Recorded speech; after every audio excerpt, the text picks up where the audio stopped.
kita duduk dengan tenang. Kita mau sama-sama datang ke hadirat Tuhan, membawa rasa syukur, membawa rasa terima kasih kita kepada Tuhan untuk berkat dan anugerah yang sudah kita terima di dalam hidup ini.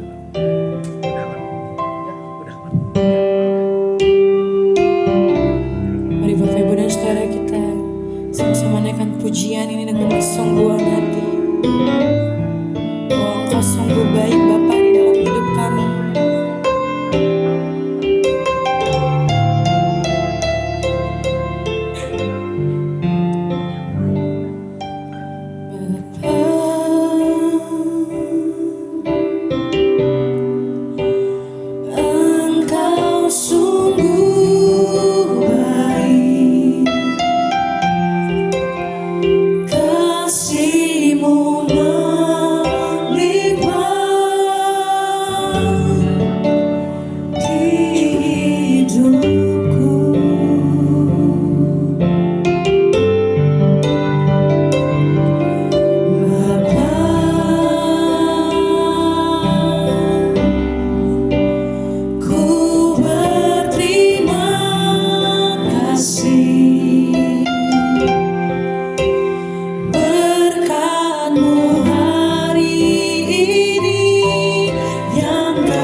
kasih yang Bapa yang baik, besar setia-Mu di dalam hidup kami. Kami bersyukur untuk berkat dan anugerah Tuhan yang tiada dapat kami balas di dalam hidup kami. Ini kami Tuhan yang hadir pada hari ini. Kami yang datang untuk masuk ke dalam persekutuan pada hari ini. Tuhan yang boleh mengurapi setiap kami yang ada di tempat ini. Tuhan yang boleh berbicara dari awal pertengahan hingga pada akhirnya. Sebelum itu, ampuni segala dosa dan pelanggaran kami ya Tuhan, supaya kami boleh layak ada di hadapan Bapa di sorga. Di dalam nama anak-Mu Tuhan Yesus Kristus, kami berdoa dan mengucap syukur. Haleluya. Amin. Sekali lagi shalom Bapak Ibu dan Saudara. Boleh berikan salam yang terbaik ke kiri dan kanannya. Katakan Tuhan Yesus baik di dalam hidupmu dan di dalam hidupku. Mari kita sama-sama datang baik Tuhan. Sebab kasih setia Tuhan yang tidak pernah habis di dalam hidup kita. Mari dengan sukacita naikkan pujian ini. Datanglah ke baitnya dengan hati bersyukur, ke dalam pelajarannya dengan hati bersuka rasakan dan lihatlah betapa baiknya Tuhan bagi yang berlindung padanya. Akan bersorak-sorai, akan bersorak-sorai, bersyukurlah kepada Tuhan, sebab Dia baik, bahwasanya untuk selamanya kasih setianya. Bersyukurlah kepada Tuhan, sebab Dia baik, bahwasanya untuk selamanya kasih setianya.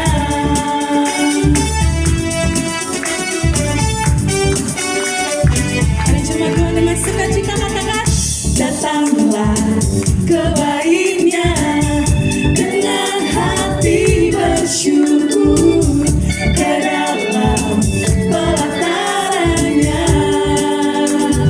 dengan hati bersuka rasakan dan lihatlah betapa baiknya Tuhan bagi yang berlindung padanya.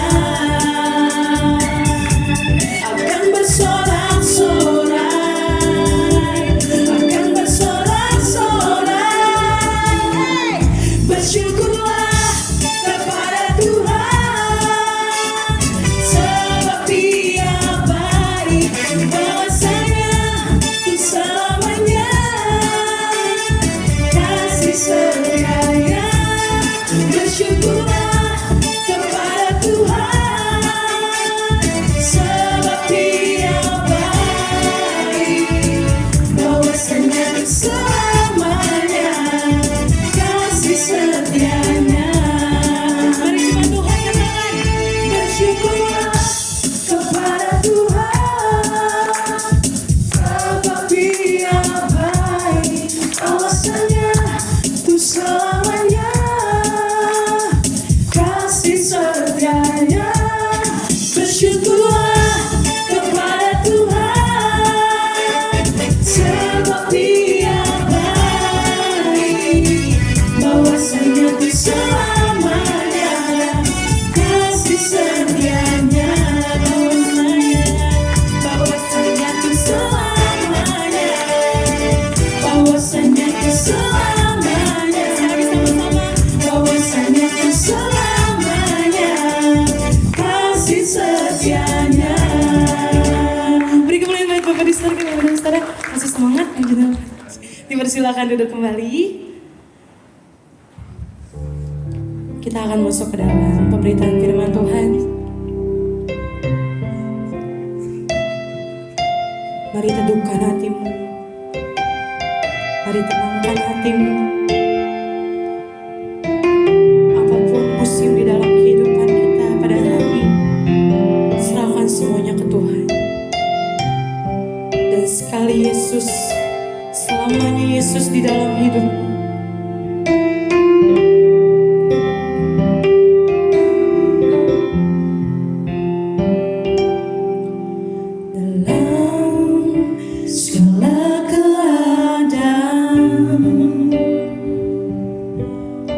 Waktu berlimpah maupun kurang, tetap Yesus yang mempesona hatiku. Dia beri damai dan kesempatan baru di setiap musim kehidupan. Waktu ku kuat maupun lemah, tetap Yesus yang mempesona hatiku. Dia beri hidup dan kesempatan baru.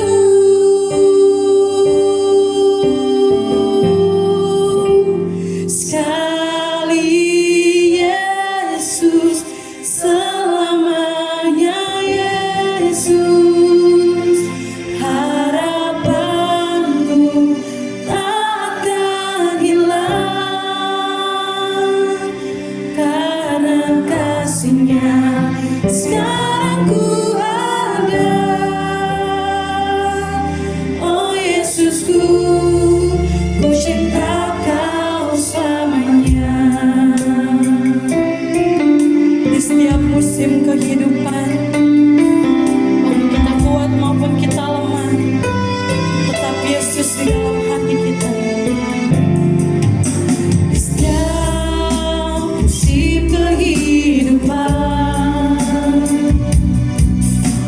waktu ku kuat maupun lemah, tetap Yesus yang mempesona hatiku. Dia beri hidup dan kesempatan baru. Sekali Yesus, selamanya Yesus. Mengundang Bapak Ibu dan Saudara sama-sama kembali bangkit berdiri. Takkan hilang karena kasih-Nya. Sekarang ku ada, oh Yesusku, ku cinta Kau selamanya. Sekali Yesus, selamanya Yesus. Harapanku takkan hilang karena kasih-Nya. Sekarang ku ada, oh Yesusku, ku cinta Kau selamanya. Sekali Yesus, tetap Yesus, selamanya Yesus. Harapanku takkan hilang karena kasih-Nya.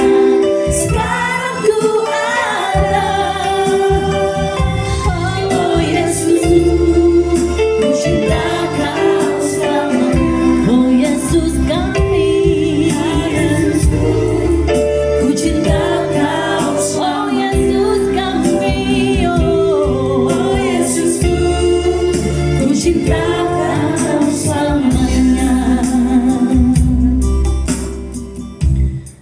Pujian ini bukan hanya menggetarkan hati kami di siang hari ini untuk mengatakan Kau segalanya.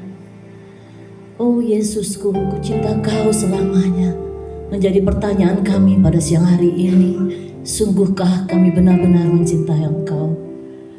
Bapa di surga, Elohim Yahweh, Allah Abraham, Ishak dan Yakub, Allah di dalam nama Tuhan Yesus Kristus, pimpin kami di dalam cinta-Mu, supaya kami bukan hanya mengenal cinta-Mu, tapi kami menikmati cinta-Mu dan memberikan cinta itu kembali kepada Engkau di dalam kehidupan kami. Ampuni salah dan dosa kami ya Bapa. Layakkan hamba-Mu berbicara, hamba berhenti di belakang-Mu dan Engkau yang maju pada siang hari ini untuk menyatakan suara kebenaran-Mu. Di dalam nama Tuhan Yesus, Roh Kudus yang mengalir di tempat ini mencerdaskan kami semua untuk mengerti dan melakukannya dalam kehidupan kami sehari-hari. Terima kasih Bapa yang baik. Di dalam nama Tuhan Yesus, kami berdoa dan mengucap syukur. Sama-sama kita berkata, amin. Silakan duduk Bapak Ibu Saudara sekalian.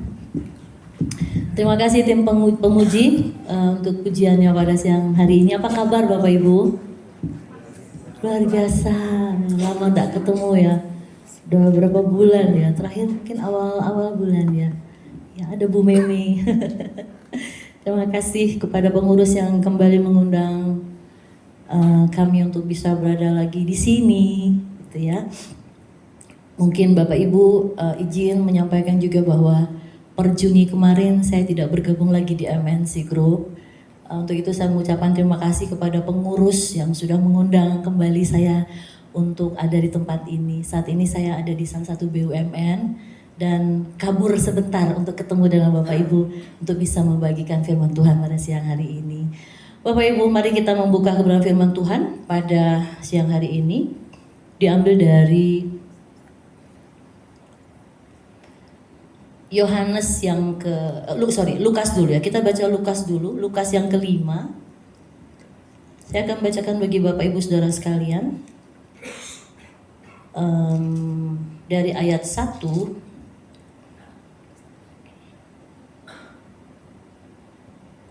sebentar ya.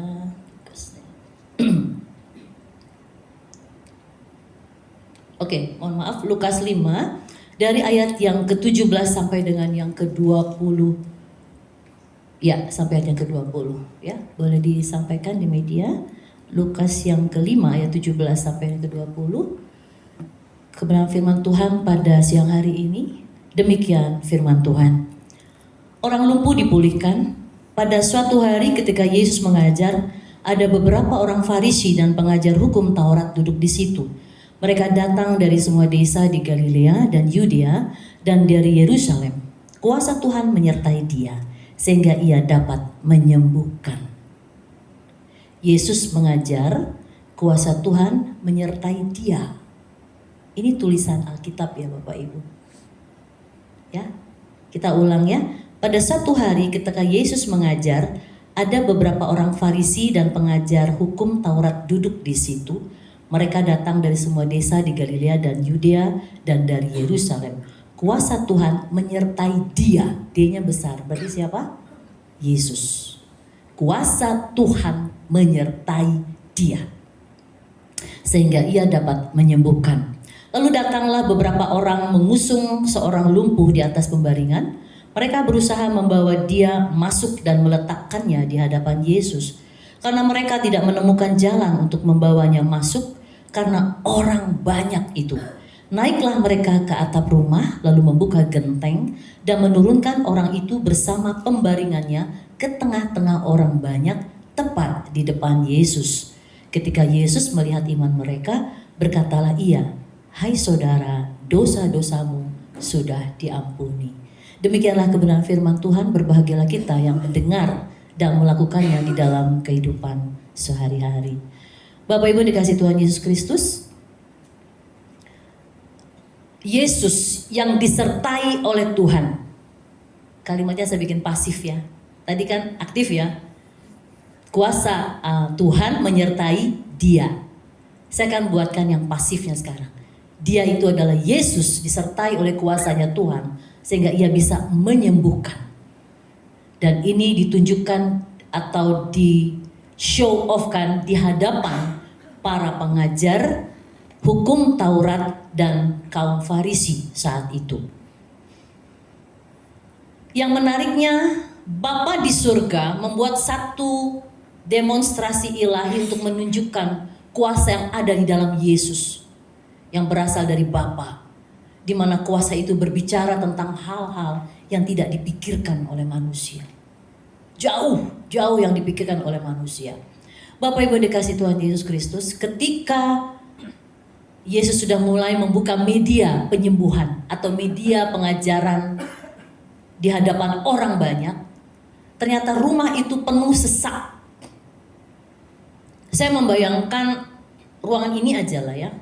Izin bolehkah saya mendapatkan air mineral? Terima kasih.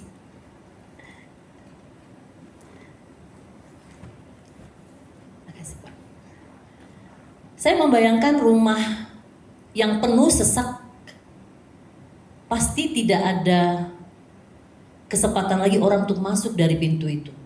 Anggap ini ruangan ini Bapak Ibu ya, kita bayangkan Yesus ada di rumah itu. Penuh sesak. Allah memakai alat beberapa orang untuk melihat satu demonstrasi ilahi yang tidak bisa kita pikirkan secara logika di hari ini. Di mana kita bisa melihat Allah memakai orang sakit yang diusung. Allah memakai orang sakit yang diusung. Kalau kita melihat orang diusung, berapa orang kira-kira yang mengusung? 4? Bisa? Ada lagi? Bisa 6 atau 8. Yang pasti biasanya genap ya. Genap. Bisa 4, 6 atau 8 orang. Dibawa. Di sini dia bilang mereka berusaha membawa dia masuk dan meletakkannya di hadapan Yesus. Ingin meletakkan dia, anggaplah di sini posisi Tuhan Yesus. Lalu orang-orang itu berusaha untuk masuk. Tapi dikatakan di ayat 19, karena mereka tidak menemukan jalan untuk membawanya masuk karena orang banyak itu. Artinya pintu itu penuh Bapak Ibu. Gak bisa ditembus. Ini bawa usungan loh. Ayo kita pikirin. Bukan saya sendiri yang mencoba melipir masuk. Bukan. Bawa usungan Bapak Ibu. Ya. Mau masuk bagaimana ini? Gak bisa masuk Bapak Ibu. Sulit untuk menemui Tuhan Yesus. Sulit untuk dapat ada di hadapan Tuhan Yesus. Dikatakan ayat berikutnya, naiklah mereka ke atap rumah.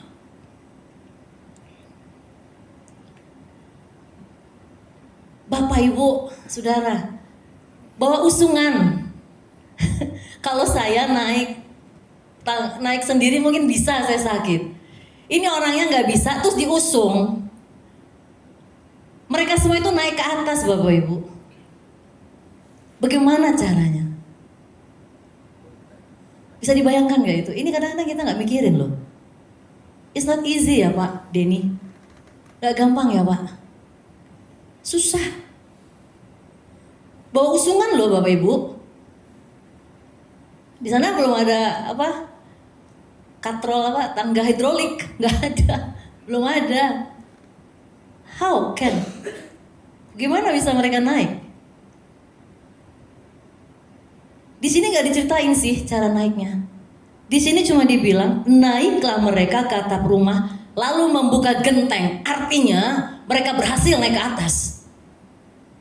Kembali lagi saya tanya, bisa bayangin nggak? How? Karena kalau udah bicara buka genteng artinya mereka udah di atas. But how?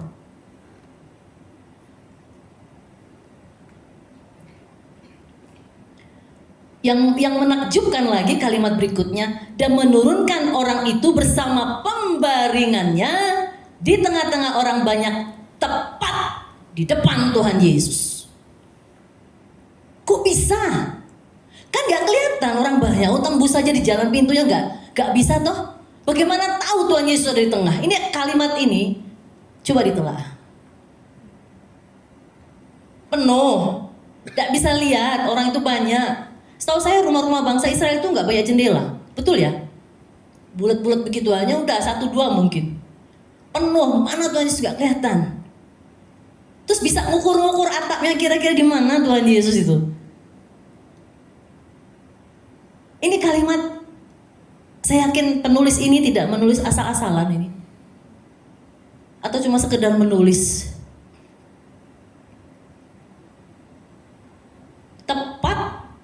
Di tengah-tengah orang banyak, tepat di depan Tuhan Yesus. Pak, ketika saya mau mencoba naik ke atas atap, kira-kira resiko apa yang saya harus terima? Saya pernah sharing ini ke Ibu Meme di perjalanan kami ketemu. Saya sering ketemu Bu Meme di hari-hari weekend.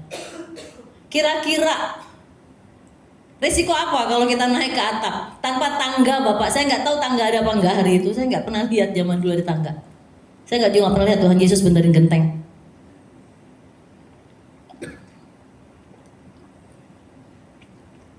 ngusung orang sakit, Pak. Come on, yuk pikirin. Tetapi pengusung itu, saya mau fokuskan kepada pengusung dulu. Gak peduli, Pak. Para pengusung itu gak pusing.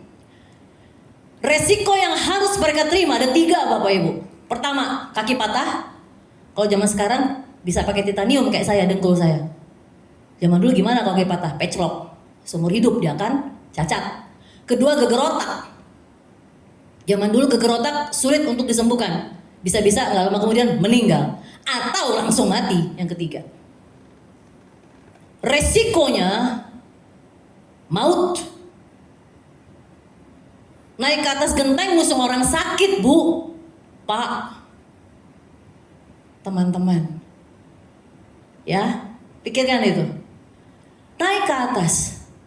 Resiko itu mereka ambil. Pertanyaannya, why? Kenapa mereka mau? Saya nggak tahu, nggak diceritakan apakah yang sakit ini ibu kandungnya, bapak kandungnya, adik kandungnya, kakak kandungnya, sepupu kandungnya, omnya, tantenya, atau tetangganya, atau orang lain. Saya nggak ngerti, atau bosnya, atau majikannya, atau anak buahnya. Saya nggak tahu. Atau stafnya di tempat mereka punya usaha, saya nggak tahu. Tetapi pengusung ini memiliki karakter yang luar biasa. Sehingga ayat ini dibungkus satu kalimat, bukan sembuhlah orang itu. Bukan. Tuhan Yesus kalau ketemu orang sakit, sembuh. Kalau mau sembuh, sembuh. Bangunlah, berdirilah. Begitu kan? Kalau Tuhan Yesus menyembuhkan. Tapi ini dibungkus dengan kalimat, hai saudara, dosa-dosamu diampuni. Apa hubungannya ini? Apa hubungannya? Bapak Ibu yang dikasih Tuhan Yesus Kristus, kalau orang mau ketemu dokter atau siapa, apalagi kalau tahu dokter itu dokter bagus, pasti dia punya harapan. Pasti dokter itu akan menyembuhkan sakit saya. Waktu saya ketemu sama dokter Roberto Tauruk untuk operasi lutut saya tahu dia pernah operasi presiden, makanya saya yakin dia bisa nyembuhin lutut saya. Dan memang benar sih, sembuh. Ada harapan, betul? Orang-orang ini punya harapan supaya orang yang disebut Yesus di rumah itu bisa menyembuhkan. Orang-orang ini bukan cuma punya harapan, tetapi pasti dia mau berkorban naik ke atas demi ketemu dengan orang yang duduk di sini, di dalam ini, karena dia percaya bahwa orang yang di dalam rumah itu bisa menyembuhkan. Bisa. Mampu. Jadi 3 resiko yang sebut tadi dihajar habis. Gak peduli. Bisa dia, hayo naik-naik aja. Yang penting orang yang kita bawa ini sembuh di tangan dia. Pak, kalau orang sudah percaya, kalau saya cuma bisa menggambarkan dengan teman-teman yang dekat saja, izin kalau yang belum kenal baik ya. Tapi saya mau coba seperti para singer ini, sahabat-sahabat saya. Kemudian Pak Hans dan tim media, Pak Eli sebagai wakil, Bang Andrew. Pasti mereka punya, atau saya punya rasa percaya sama mereka. Tapi nggak cuma percaya doang. Mau besar mau kecil, saya punya kasih sama mereka. Dan sebaliknya. Pasti ada kasih. Nggak mungkin kita bersaudara berteman, bisa pelukan berangkulan ketemu dan menimbulkan rasa kangen. Kalau nggak ada rasa kasih, bohong. Kecuali kita munafik, merasa pelukan doang. Padahal di dalamnya ngedumel. Kalau orang udah trust, itu pasti punya kasih. Ada yang dibagi. Ketika saya melihat Tuhan Yesus membungkus ayat ini dengan kalimat dosa-dosamu telah diampuni. Dan sebelumnya dikatakan juga ada kalimat ketika Yesus melihat iman mereka.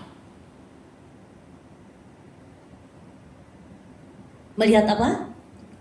Iman. Iman itu apa? Percaya.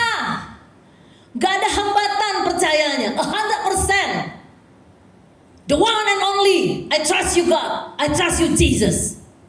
Itu maksudnya. Fokus hidup saya only one, Jesus.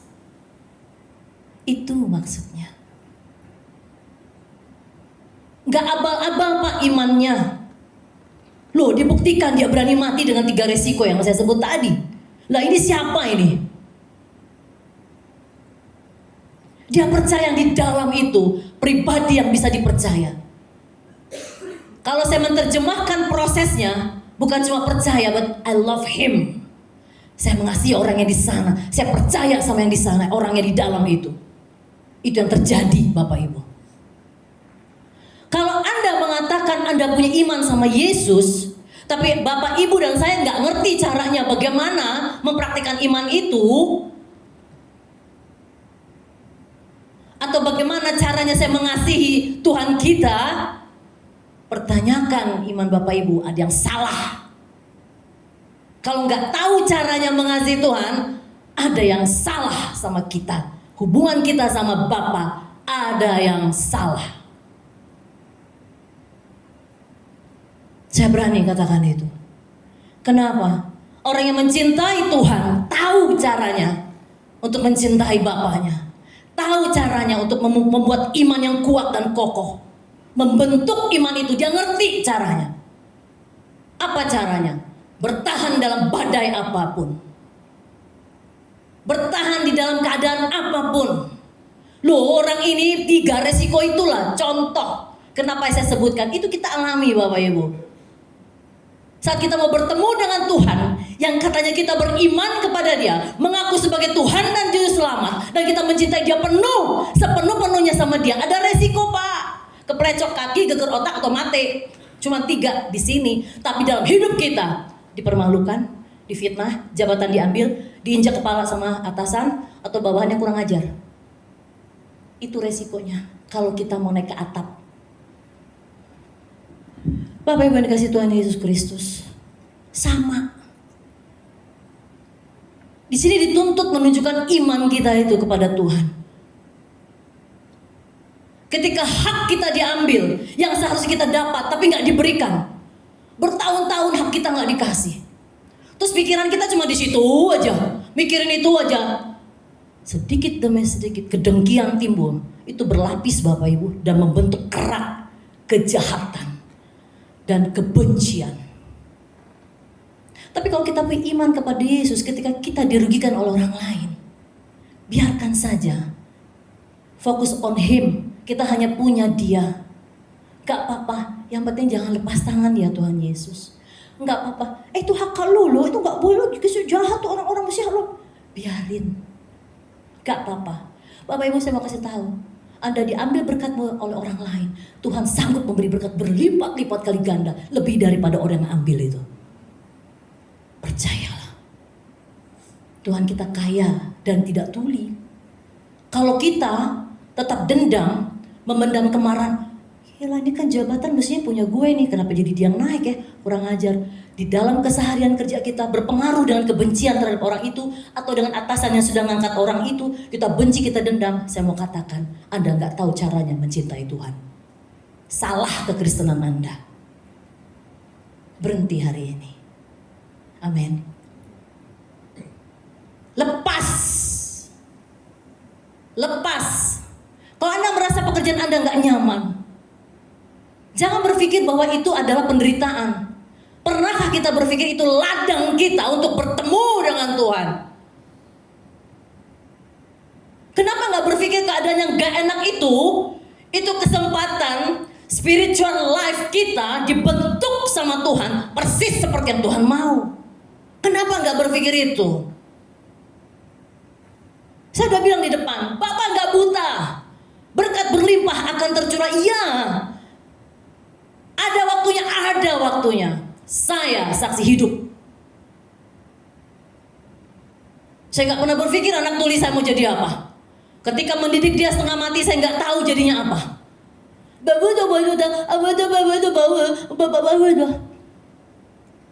Mama apa itu?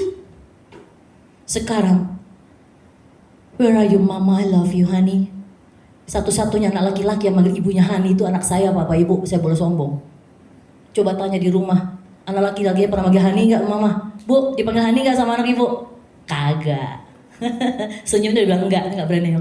Bu Meme, Evans pernah manggil honey? Anak saya Ezra, honey dan my love. Saya baru pulang dari Riau kemarin, semalam baru mendarat.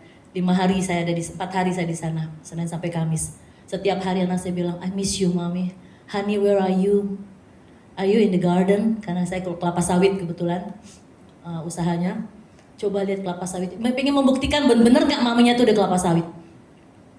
Umurnya sudah 22 tahun dan dia kuliah di London School jurusan chef pastry.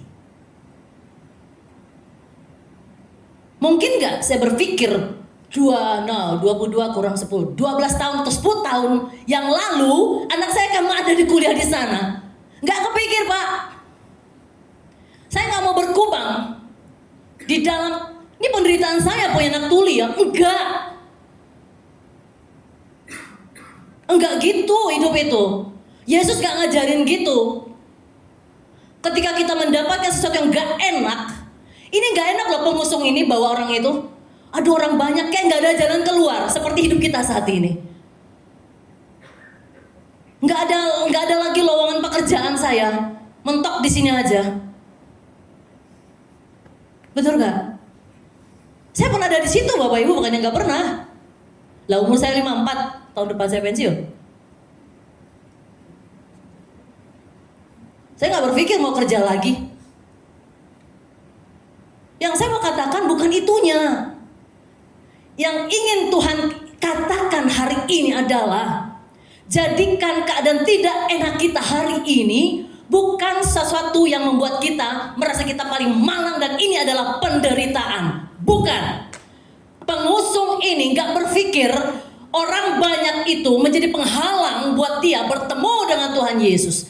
Artinya penderitaan Bapak Ibu, apapun kesakitan Bapak Ibu, sebagai karyawan kah, sebagai ibu rumah tangga, bapak rumah tangga, sebagai anak, sebagai orang tua, sebagai kakak, adik, apapun penderitaan Anda, jadikanlah hambatan itu adalah jembatan bertemu dengan Tuhan. Itu intinya.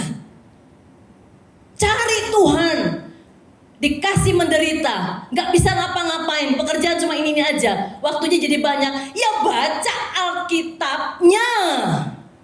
Tuhan mau lebih banyak dikenal dengan baca Alkitabnya. Makanya dikasih kerjaannya cuma itu.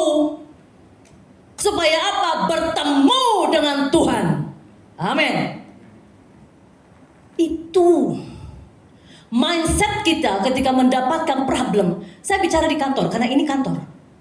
Saya nggak ngomong rumah tangga. Kita lagi nggak bahas suami istri. Itu bukan kapasitas saya di situ. Ini karyawan. Kalau di kerjaan kita nggak nyaman, please jangan berpikir hidupmu berakhir di situ. Robah mindset. Saya mau jadi berkat. I wanna be blessed. Saya mau jadi berkat. Dihimpit. Tuhan, saya dikasih kecerdasan roh dong. Supaya dalam kehimpitan ini saya jadi berkat. Saya nggak mau biasa-biasa aja. Orang boleh pandang kerjaan saya itu nggak dianggap biasa-biasa aja. Dipandang sebelah mata malah. Biarin, nggak persoalan. Yang penting Tuhan tunjukkan sama saya bagaimana saya jadi berkat di kantor ini. Pernah berpikir itu? Nggak naik gaji yang nggak apa-apa. Lu keadaan kantor kita memang kalau saat ini sedang serius, mengertilah. Anda menjadi bagian daripada kantor ini untuk mendoakan kantor itu. Bukan untuk menghujat, apalagi ngomongin kantor ini. Gak boleh. Sesama karyawan ngomongin, bukan. Kita anak Tuhan, doa, lutut dipakai. Kenapa ditaruh di sini? Kenapa dalam keadaan sukar? Karena kita mau dipakai jadi alatnya dia. Mendoakan kantor ini. Bukan menghujat dan ngomongin di belakang. Gak boleh. Amin. Hayo, itu jadi berkat. Kasihan ya. Yuk kita doakan pimpinan kita. Kasihan ya, yuk kita doakan bos kita yang di atas kita. Kasihan ya. Kasihannya itu bukan karena dia sakit, dia miskin, dia kemalangan, bukan. Dalam keadaan apapun atasan kita, mungkin dalam keadaan tidak di dalam jalan Tuhan, itu kasihan Bapak Ibu. Bukan dijelekin. Amin. Didoakan. Pernah nggak doain? Pernah nggak doain? Orang yang melukai kita, atasan kita, agak ekstrim saya ngomong. Tapi Tuhan gak suka dengan cara kita selain itu. Selain itu, Tuhan gak suka. Doakan. Didoakan. Ditangisi. Itulah jadi berkat yang tidak terlihat oleh orang lain. Orang gak perlu lihat, betul ya Kak Yordi? Orang gak perlu lihat kita berlutut untuk pimpinan tercinta kita, Bapak Haritanu dan keluarga. Orang gak perlu lihat. Gak perlu. Tapi ketika kantor dipulihkan, Tuhan gak buta sama orang-orang di dalam kesesakan itu mencari dia. Pengusung ini fokus sama cintanya Tuhan. Dia fokusnya sama Tuhan. Halangan dia gak lihat Bapak Ibu. Yang penting ketemu Tuhan. Bapak Ibu yang di kantor ini, apapun penderitaannya, fokusnya sama Tuhan. Kerja buat Tuhan, selalu manis. Ada lagunya ya? Kerja buat Tuhan. Bapak Ibu taruh di sini, Tuhan yang taruh.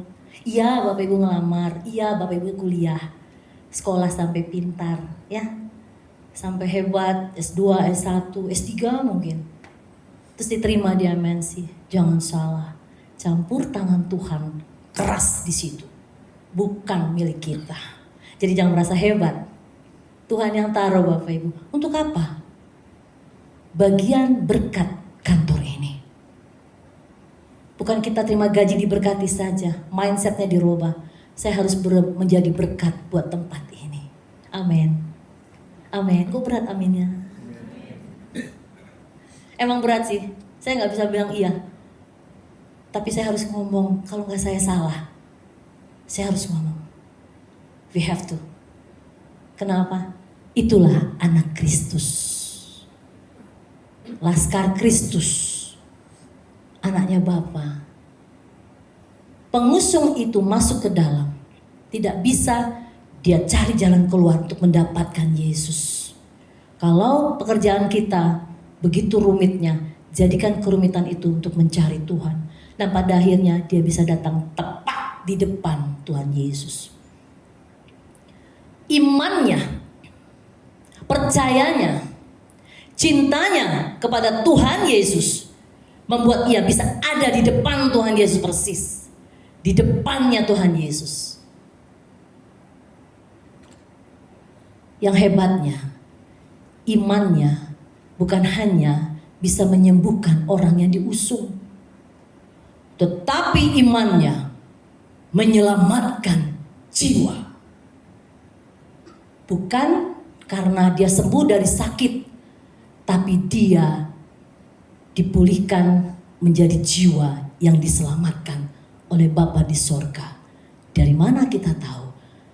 Hai saudaraku, dosa-dosamu telah diampuni. Jadi bukan cuma kesembuhan fisik yang didapat. Iman, percaya dan cinta kita yang dilihat sebagai iman yang berkualitas di mata Yesus itu menghapus dosa-dosa mereka. Jadi, siapa yang beriman di sini? Siapa yang beriman di sini? Pengusung punya iman memulihkan jiwa yang sakit. Karena ia bukan cuma sembuh, tapi mendapatkan jiwa sakit. Artinya, hidup di dalam percaya kepada Yesus yang diaplikasikan dengan cinta yang benar, dalam kehidupan yang benar kepada Tuhan, dan berusaha mencari yang namanya kudus. Pak Bu, gak gampang itu nyari kudus itu. Susahnya minta ampun. Kayak nyari di antara jerami yang, aduh mungkin juga gak kelihatan. Tapi percayalah, Tuhan Yesus bilang apa? Tiada yang mustahil bagi Tuhan, bagi orang yang mencari kerajaan Allah. Yang mau melepaskan kedagingan, melepaskan segalanya, itu gak sulit untuk melihat kekudusan di hadapan Dia, Bapak Ibu. Masalahnya kita gak bisa lihat kenapa? Ego kita, keinginan daging kita, itu masih melekat dalam kehidupan kita. Gak bisa dilepas. Standar kita kudus itu jauh. Padahal itu standarnya anak Tuhan. Kuduslah kamu karena aku kudus. Ketika Ia mau menjadikan kita sebagai anak-anaknya, kuduslah kamu karena aku kudus. Itu bukan basa-basi Bapak Ibu. Artinya itulah standar kita. Dunia jahat Pak. Diporak-porandain pola pikir kita dengan dunia, menjauhkan standarnya Bapa dengan kita. Sehingga standarnya Bapa buat kita jauh, padahal itu standar kita. Ngeri kan? Ngeri. Jadi kalau kita berbuat baik kepada teman, bisa mengampuni atasan kita, bisa mengampuni orang yang mengambil hak kita di kantor, jangan berpikir kita hebat. Itu standar. Kalau standar yang gak ada apa-apanya, standarnya 7, ya udah 7. Emang di situ standarnya. Diharapkan bisa lebih dari itu. Standar aja kita bilang, aduh gimana caranya. Apalagi kalau mau dapat 9 dan 10, standarnya C atau B aja kita udah cukup merasa itu hebat. Ini iblis Bapak Ibu yang merusak pola pikir kita. Kita dianggap gak sanggup untuk kudus. Gila, itu jahat sekali iblis itu. Padahal itu standar, kuduslah kamu sebab aku kudus kata Bapa. Jangan pernah berpikir bahwa kita berbuat baik itu harus dibayar kebaikan. Lepas. Jangan pernah. Pengusung ini gak mikir apa-apa loh. Pengusung ini hanya mikir, Tuhan Yesus dia sembuh, aku percaya Engkau, aku cinta Engkau dan dia sembuh. That's all. Tapi bonusnya dari Tuhan Yesus, dosa-dosamu diampuni. Tuh loh. Bonusnya itu kekekalan Bapak Ibu. Jadi barang siapa yang bisa menjalankan, kerjakanlah keselamatanmu dengan takut dan gentar, maka orang-orang seperti itu akan menyelamatkan jiwa orang lain. Ini kisah yang harus kita ingat. Keselamatan yang diterima oleh pengusung itu menyelamatkan jiwa yang diangkutnya. Keselamatanmu menyelamatkan banyak jiwa. Amin. Yuk kita pikirin itu. Ini yang saya bilang gak masuk di logika. Bahwa keselamatan kita harus menyelamatkan orang lain Bapak Ibu. Anda sudah menerima keselamatan? Betul? Sudah menerima Tuhan sebagai Tuhan dan Juru Selamat? Betul? Sudah menyelamatkan orang belum? Anda gak perlu bilang, percaya sama Tuhan Yesus ya, kamu agamanya enggak itu. Ketika kita mengampuni orang yang melukai kita di kantor ini pun kita sudah mengampuni orang lain dan itu sudah memberikan keselamatan bagi dia. Dicaci maki tuh gak enak loh Bu Glena di depan orang. Emang saya gak pernah. Oh ibu caci maki paling ini. Siapa bilang? Kalau saya begini-gini sama. Semua pasti pernah ngalamin. Yang pahit kayak pil kina tuh pahit banget. Pernah. Sampai nyes. Kalau ke kantor tuh rasanya kayak hati tuh kayak lambung tuh perih banget. Ada orang-orang seperti itu. Saya mau katakan hari ini. Lepas. Ampuni.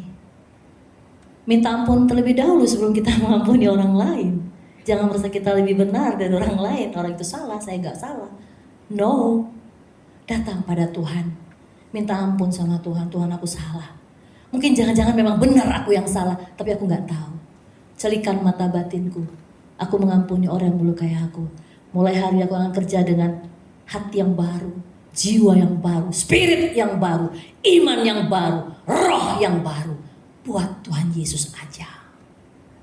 Fokuskan pekerjaan kita hanya buat Tuhan Yesus. Seperti fokus pengusung itu hanya mau bertemu dengan Tuhan Yesus. Nah ketika bertemu. Bukan cuma kesembuhan yang mereka terima. Keselamatan diterima.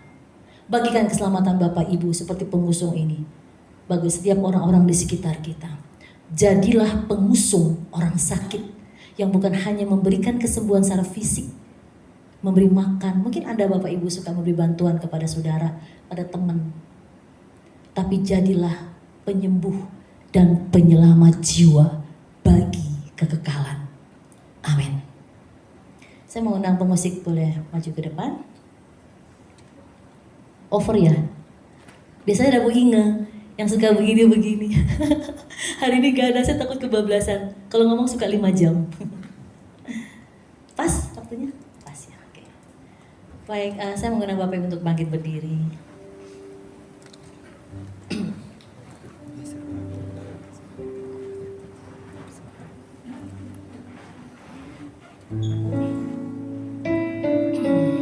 Mari kita renungkan firman Tuhan pada siang hari ini dan katakan kepada Tuhan, kami mau pandang Engkau Tuhan.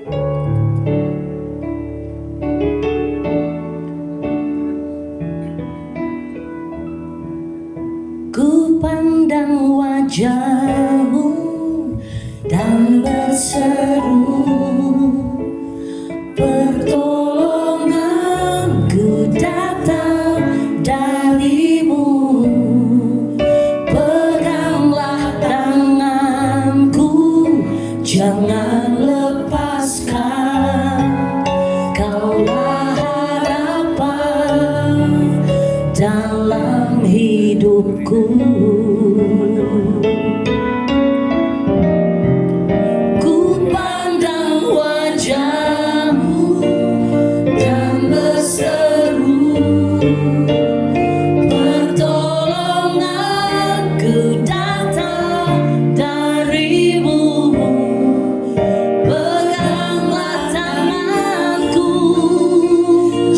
oh jangan lepaskan.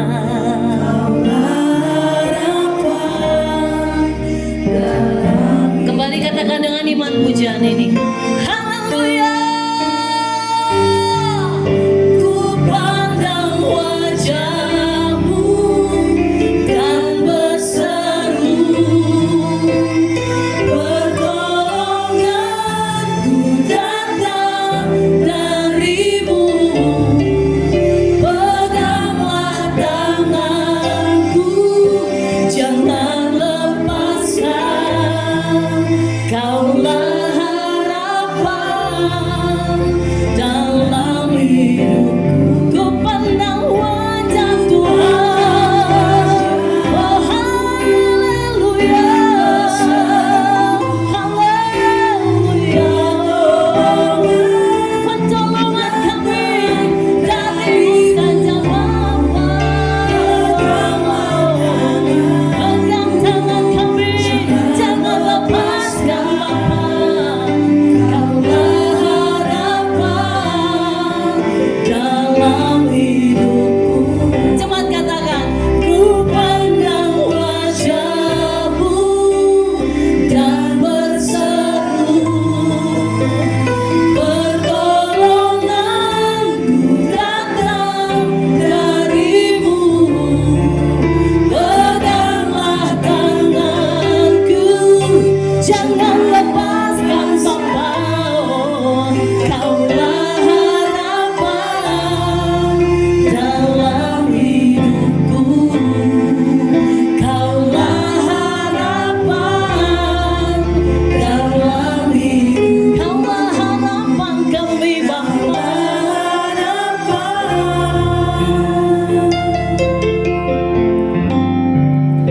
Dalam hidupku. Ketika kami memandang wajah Tuhan, oh Bapa yang kami kasihi, yang kami cintai. Ketika kami buka mata, kami mencari Engkau Bapa. Kami gak bisa melanjutkan hidup kami tanpa wajah-Mu Bapa. Tuhan, kami ingin bertemu dengan Engkau sesering mungkin, sebanyak mungkin dalam hidup kami Bapa. Kami gak mampu tanpa pertolongan Tuhan. Dan sampai aktivitas hidup kami butuh Engkau Bapa. Kalau hati kami sudah jauh dari hati-Mu, gak sama lagi dengan hati Bapa. Kami mau belajar dari pengusung orang sakit itu Bapa, di mana fokusnya hanya bertemu dengan Yesus, mencari Tuhan Yesus tepat persis mau berada di hadapannya Bapa. Cinta yang indah yang diakui oleh Tuhan Yesus sebagai iman yang bisa menghapus dosa dan menyelamatkan. Kami butuh itu Bapa. Kami gak butuh apa-apa. Karena pekerjaan ini akan hilang, akan pergi, akan berganti. Tetapi bagaimana positioning kami di sini Bapa? Apakah kami sudah jadi berkat di tempat kami bekerja? Apa kami hanya menjadi seorang pesungut-pesungut saja? Atau kami hanya bekerja tanpa ada motivasi apapun untuk Tuhan? Hanya bekerja sesuai dengan jabatan saja, dengan job desk kami Bapa? No, Yesus gak mengajarkan itu kepada kami. Bapak, kami mau berubah, beneran kami mau berubah. Kami mau menjadi pekerja-pekerja yang datang dari sorga. Ketika menghadapi masalah, kami nggak bersungut Bapak. Ketika hak kami diambil, kami juga nggak marah Bapak. Kami belajar untuk diam. Kami belajar untuk menikmatinya. Karena ada Yesus di samping kami ketika kami menghadapi semua itu. Oh, kami mau jadikan satu ladang besar kerajaan sorga, di mana kami memikirkan keselamatan banyak jiwa. Nggak usah jauh-jauh Bapak, teman sekantor kami akan sapa dengan kasih. Kami akan tegur dari mulai satpam sampai karyawan yang lain. Kami bagi berkat dengan senyum kami. Kami bagi berkat dengan pengampunan kami. Kami bagi berkat dengan saling sharing dan berbagi pekerjaan. Dan kami menjadi berkat dengan memberi diri kami untuk membantu orang-orang lain yang bekerja di tempat ini, yang bisa kami lakukan sesuai dengan kapasitas kami Bapak. Kami mau Bapak. It is I, send me Lord. Inilah aku, utuslah aku. Dan biarlah roh dari berjemaat di tempat ini adalah roh yang datang dari surga, yang akan memampukan para pekerja-pekerja karyawan di tempat ini bukan hanya sebagai karyawan MNC Group, tetapi karyawan kerajaan surga yang dititipkan di MNC sebagai ladang pekerjaannya. Terima kasih Bapak yang baik, hamba telah berhenti berbicara, namun Roh Kudus akan terus menaungi hamba-hambamu untuk melakukan segala sesuatunya yang terkait dengan kebenaran-Mu dalam firman yang sudah kami dengar. Di dalam nama Yesus kami telah berdoa dan mengucap syukur. Sama-sama kita berkata amin. Silakan duduk Bapak Ibu. Ya, terima kasih untuk kebenaran firman Tuhannya Kak Glina. Tuhan Yesus lebih pakai lagi dahsyat di dalam setiap pekerjaan dan pelayanan dimanapun Kak Glina Tuhan tempatkan. Saat ini kita akan melihat beberapa pengumuman. Ya, silakan Mas Ali. Untuk pengumuman hari ini, pada Jumat Persekutuan Dimensi Center minggu depan akan dilayani oleh Pastor Timotius Sudarno STH di pukul yang sama dan tempat yang sama. Ya, minggu depannya lagi di tanggal 26 September dilayani oleh Pastor Dr. Malako Malasari SHMH di pukul yang sama dan tempat yang sama. Selanjutnya, ya, untuk laporan KSP Dimensi Center per 12 September 2025 tertera di layar, saldonya bisa dilihat dilihat sendiri Bapak Ibu dan Saudara. Bapak Ibu dan Saudara yang mau kita sama-sama melayani di tempat ini melalui diakonia ataupun persembahan, boleh menghubungi PIC yang ada di layar. Selanjutnya, doa Senin juga masih ada, Senin depan di tanggal 15 September 2025 pukul 6 di Gedung Ayub Tower lantai 4 X Gedung Sindo. PIC-nya ada Bang Hans. Boleh menghubungi PIC di depan untuk Bapak Ibu yang mau sama-sama doa Senin di Senin depan. Ya, ini adalah QR dari form doa. Bapak Ibu dan Saudara yang mau didoakan secara pribadi boleh untuk QR form doa yang ada di depan atau ada di pintu masuk. Ya, selanjutnya, ya, Bapak Ibu dan Saudara, kita mau sama-sama melayani sebagai WL Singers Usher Multimedia di tempat ini. Boleh kita sama-sama yuk melayani sebagai apapun itu, boleh menghubungi PIC-PIC yang ada di depan. Ya, Saudara, untuk pengumuman pada hari ini kita akan memberikan persembahan. Sebelum itu kita akan bersatu dalam doa. Kembali kami datang kepadamu Bapa di sorga, saat ini akan memberikan persembahan yang terbaik untuk meresponi firman Tuhan. Biarlah persembahan yang terkumpul hari ini itu boleh betul-betul melayani nama Tuhan, berkati para pengurus yang mengelola keuangan ini. Biarlah setiap yang mengurus keuangan ini boleh mendapatkan hikmat daripada Tuhan, bertanggung jawab untuk melayani pekerjaan Tuhan di tempat ini. Di dalam nama anak-Mu Tuhan Yesus Kristus kami berdoa, haleluya, amin. Silakan persembahan boleh dijalankan.